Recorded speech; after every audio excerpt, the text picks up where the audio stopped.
그다음 기업에 대한 얘기를 좀 해볼게요. 중소기업은 빼겠습니다.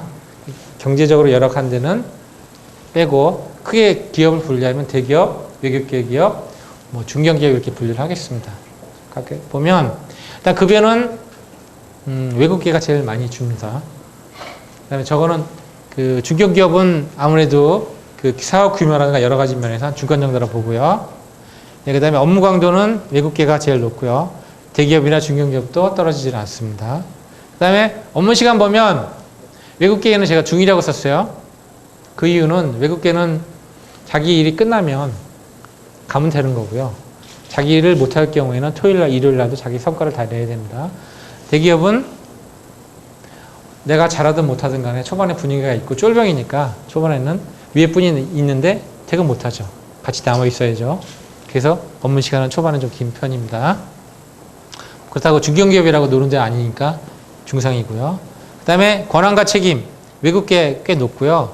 대기업은 그 워낙 조직적이고 그다음 층층 시야도 있고 그렇기 때문에 초반에는 신입사원 시절에서는 사실은 그렇게 할 일이 많지는 않습니다. 또 지나가면 또 틀리지만 그래서 권한과 책임 측면에서는 중하라고 봤고요. 예, 그 다음에 기업 문화 여러 가지가 있는데 대기업이 중이고 뭐 이렇게 썼는데 기업이 규모가 클수록 그 기업 문화가 엄격할 수밖에 없어요. 왜 그러냐면 인원이 많을수록 통제라든가 이런 것들이 안 되면 굉장히 문제가 될 수가 있습니다. 예를 들어서 여기에 지금 한 70명, 80명 정도가 있는데 이 중에서 쉬는 시간이라고 해서 밖에 나갔어요. 근데 10분의 시간을 주었는데 한 10% 정도가 안 옵니다. 그러면 극단적으로 해서 여기 다 뒤져서 30분이면 다 뒤져서 데려올 수 있어요. 근데 인원이 70명이 아니라 7만 명이다. 7만 명의 10%는 몇 명이죠? 7,000명. 7,000명은 어디서 다 찾을 거예요. 불가능하죠. 그래서 대기업일수록 엄격하고 규제 통제 쪽으로 갈 수밖에 없어요. 그런 규모상 어쩔 수가 없어요.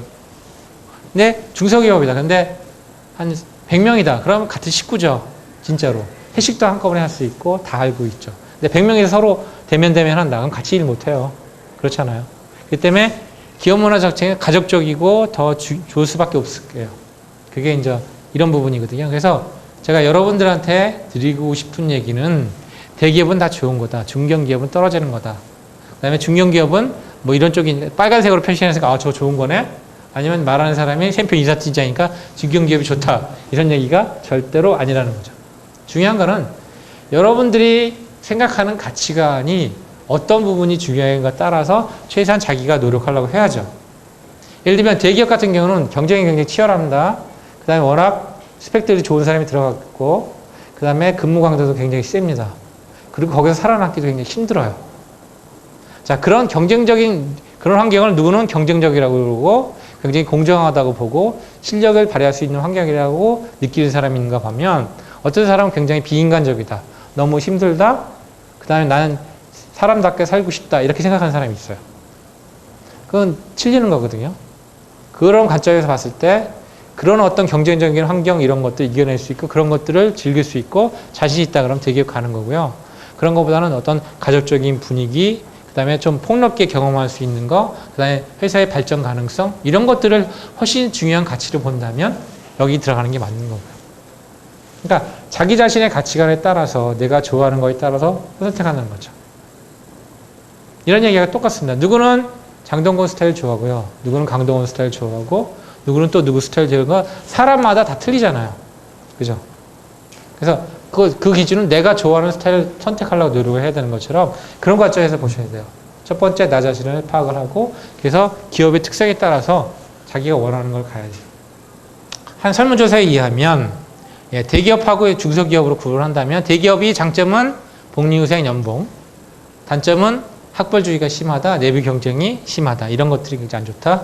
중소기업은 좋은 점은 가족과 같은 분위기다. 다양한 업무를 습득할 수 있다. 단점은 복리후생이 적고 연봉이 떨어지고 상대적으로 대기업에 비해서 안정성이 떨어진다. 이렇게 보는 거죠. 자, 그러면 내가 여기서 이게 장점이라고 생각한다면 이 장점보다는 단점이 더 크게 보인다 그러면 여기 들어가면 안 되는 거고요. 그렇죠? 여기서는 이 단점보다 장점이 더 크게 보이면 여기로 가야죠. 그런 관점입니다.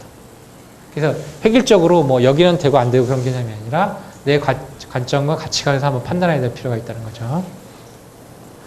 자, 그래서 회사 선택 기준 10년 후에 내 인생이 플러스가 될 것이냐, 내 경력에. 왜? 30년을 바라보고 최소 10년 앞을 바라보고 그런 관점에서 보셔야 됩니다. 세상은 부침이 워낙 심하기 때문에 할 수가 없어요. 자, 그래서 직업을 선택하는 순간 중요한 부분입니다. 자, 첫 번째, 일이 먼저입니다. 그러니까 내가 삼성에 가냐, LG에 가느냐, 샘피에 가냐가 중요한 게 아니라 내가 무슨 일을 하느냐. 그러니까 인사를 하냐, 영업을 하느냐, 연구개발 쪽에서 일을 하느냐, 그게 훨씬 더 중요하다는 얘기입니다. 그게 왜 중요하냐면 이런 얘기입니다. 직무는 바꾸기가 굉장히 어려워요. 예를 들겠습니다. 인사 업무를 한 10년 정도 했습니다. 근데 어느 날 그 업무에 회의가 들었습니다. 영업을 하고 싶어 했어요. 영업을 하고 싶다고 해서 그 영업부서에 지원을 했습니다. 영업부서에서 받아들일까요? 안 받아들일까요? 나이 40 먹은 사람을, 영업 경력이 전혀 없는 사람을 받아들이기가 굉장히 어려울 겁니다. 그 다음에 검증된 게 전혀 없죠. 그러니까 본인도 10년 동안 인사를 했던 모든 노하우와 인간관계, 모든 것을 다 포기하고 해야 되죠. 굉장히 어렵습니다. 그게 무슨 얘기냐면요. 타이거 우즈가 잘 나가다가 갑자기 관두고 농구하겠다고 한 거예요. 그 얘기랑 똑같습니다. 굉장히 위험 부담이 큽니다. 본인도 그렇고요. 받아들이는 사람 그렇기 때문에 힘듭니다. 그래서 한번 직무를 선택을 하면 그걸 바꾸기가 그렇게 쉽지가 않습니다. 근데 회사는 얼마든지 바꿀 수가 있습니다. 단 눈높이만 조금 낮춥니다. 그래서 그런 관점에서 직무가 첫 번째여야 된다는 거. 근데 여러분들이 보통 취업을 하실 때 회사를 먼저 선택하시거든요. 그거는 좀 아닌 것 같아요. 직무 선택하시고 그 다음에는 최종적으로 회사를 선택하시기 전에 업종을 봐야 됩니다. 예를 들면 식품회사 특성 틀리고요. 중공업 특성 틀리고 자동차 쪽 틀리고 다 틀리잖아요. 그러면 그 업계의 비즈니스의 성향의 자기의 특성을 봐서 비즈니스를 선택하시고 그 다음에 최종적으로 회사를 선택하는 게 맞습니다. 이렇게 가셔야 되는데 여러분들 거꾸로 가는 경향이 있어요. 저 굉장히 중요한 부분입니다. 직무가 첫째라는 거죠. 근데 제가 이렇게 설명드리면 이렇게 질문하는 사람이 있어요. 제가 그게 마음대로 됩니까? 당연히 안 되죠. 그렇지만 저런 기준을 갖고 나름대로 고민을 해보고 시도해본 사람과 그냥 아무 생각 없이 한 사람하고는 분명히 차이 날 거라는 거죠. 내가 최선을 다해보고 해보는 데까지 해보는데 안 되면 차선 처역을 택하더라도 미리부터 포기할 필요는 없죠. 자, 보겠습니다. 자, 놀이터 같은 회사. 아침 11시에 출근해도 되는 회사, 낮잠 잘 때 눈치 주지 않는 회사, 휴가는 한 달 정도 팍팍 주는 회사. 나는 그런 회사가 좋더라. 그런데 그런 회사는 없더라.